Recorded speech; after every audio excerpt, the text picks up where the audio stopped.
ஒரு நிமிட செய்திகளை பார்க்கலாம். தமிழக வெற்றிக் கழகத்தில் ஸ்லீப்பர் செல்கள் இல்லை என்று அக்கட்சியின் கொள்கை பரப்பு பொதுச் செயலாளர் அருண்ராஜ் தெரிவித்துள்ளார். சென்னை பெரம்பூரில் நடைபெற்ற திருமண நிகழ்ச்சியில் கலந்து கொண்ட பிறகு செய்தியாளர்களை சந்தித்த அவர், கரூர் விவகாரம் தொடர்பாக நடைபெற்று வரும் சிபிஐ விசாரணையில் நீதி வெல்லும் என தாங்கள் நம்புவதாகவும், உண்மையான குற்றவாளிகள் கண்டிப்பாக வெளியே வருவார்கள் என்றும் கூறினார். நடந்துட்டு இருக்கு, பாப்போம். நீதி வெல்லும் நாங்கள் நம்புகிறோம். உண்மையான குற்றவாளிகள் கண்டிப்பாக வெளியே வருவாங்க, வெளியே கொண்டு வரப்படும். அது அவங்க கற்பனை, அந்த மாதிரிலாம் எதுவுமே கிடையாது.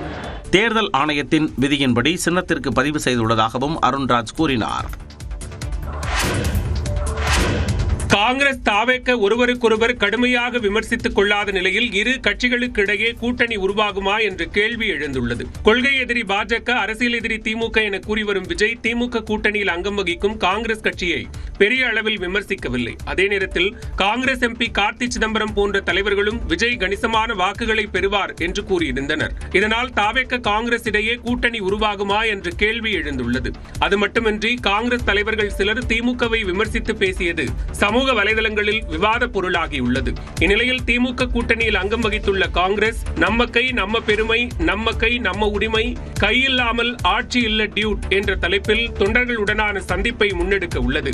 இதற்காக ராகுல் காந்தியை அழைக்க காங்கிரஸ் கமிட்டி திட்டமிட்டுள்ளது. இந்த சந்திப்பு கூட்டத்தில் யாருடன் கூட்டணி உள்ளிட்டவை குறித்து விவாதிக்கப்பட வாய்ப்புள்ளதாக தகவல் வெளியாகியுள்ளது. தமிழ்நாட்டில் எஸ்ஐஆர் பணிகள் நடத்த எதிர்ப்பு தெரிவித்து ஞாயிற்றுக்கிழமை சென்னையில் போராட்டம் நடத்த தாவேக தரப்பில் அனுமதி கோரப்பட்டுள்ளது.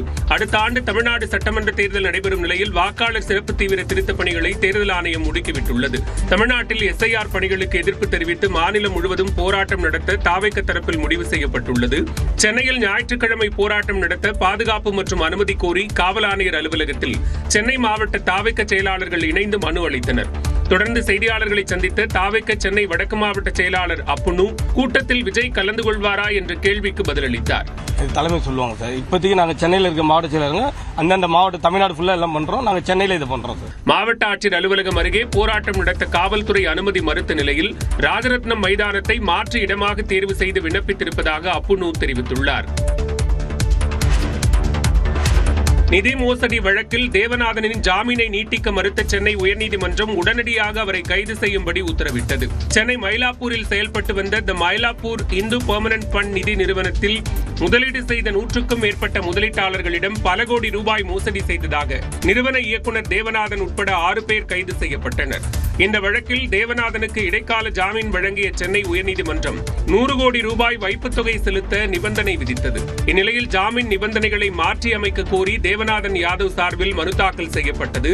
இந்த மனு நீதிபதி தமிழ்ச்செல்வி முன்பு விசாரணைக்கு வந்த நிலையில் அப்போது தேவநாதன் தரப்பில் இடைக்கால ஜாமீன் நிபந்தனைகளை நிறைவேற்ற 1 மாத கால அவகாசம் கோரப்பட்டது.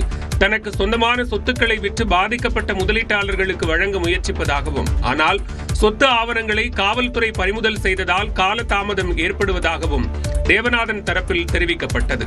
அதே நேரம் காவல்துறை தரப்பிலும் முதலீட்டாளர்கள் தரப்பிலும் தேவநாதனின் ஜாமீன் நிபந்தனைகளை மாற்றியமைக்க கடும் எதிர்ப்பு தெரிவிக்கப்பட்டது. இதனையடுத்து தேவநாதனின் மனுவை தள்ளுபடி செய்து அவரை உடனடியாக கைது செய்ய காவல்துறைக்கு நீதிபதி உத்தரவிட்டார்.